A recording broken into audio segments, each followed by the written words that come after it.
Nabubulok na at hindi na mapakikinabangan ang mga smuggled carrots na dumating sa Pilipinas noong unang linggo pa ng Oktubre. Sa investigasyon ng Bureau of Customs, ibinahin sa pamamagitan ng dry shipment at tinakpan ang mga misdeclared carrots ng tissue para ipuslit.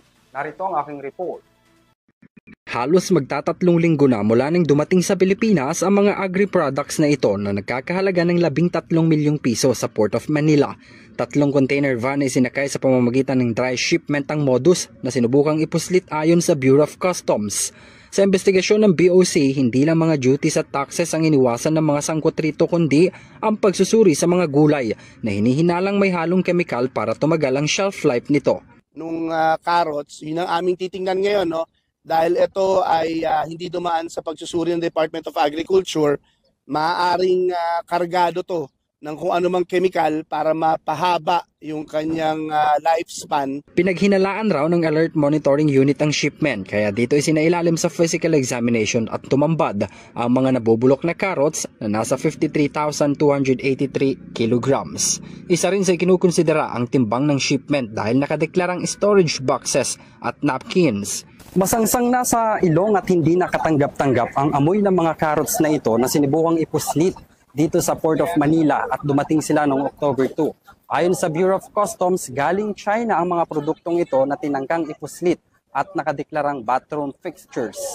Dahil papalapit na ang holiday season, mas may hihigpit raw ang ahensya. Dahil sa mga ganitong panahon, maraming pagkakataon lalong-lalo na mga produkto na ginagamit sa handaan ang sinusubukang ipuslit ng mga smugglers. Bare months yun talaga ang aming priority, no? Food items, agricultural products, processed food na walang mga permits. Kasi yun talaga yung mabenta at yun yung very profitable ngayong mga panahon na to. So magsisimula akong dumating yan. Usually, magsisimula na magparating yan ng August hanggang buong bare month. So nag-a-attempt na magparating yung both legal and mga nag-a-attempt na mag-smuggle ng mga agricultural at mga food products. Dahil masangsang na ang amoy at nabubulok na ang mga gulay for destruction na ito at hindi na mapapanginabangan pa. Binigyang din rin ng BOC na malaking epekto ang mga ganitong uri ng smuggling sa pamumuhay ng mga local farmers at integridad ng lawful trade.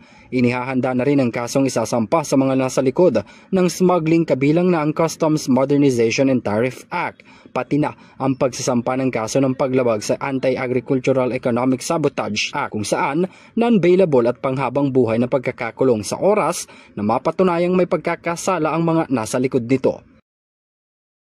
Para sa EuroTV News, ako si Henry V. Nicolas, sumasaludo sa bawat Pilipino.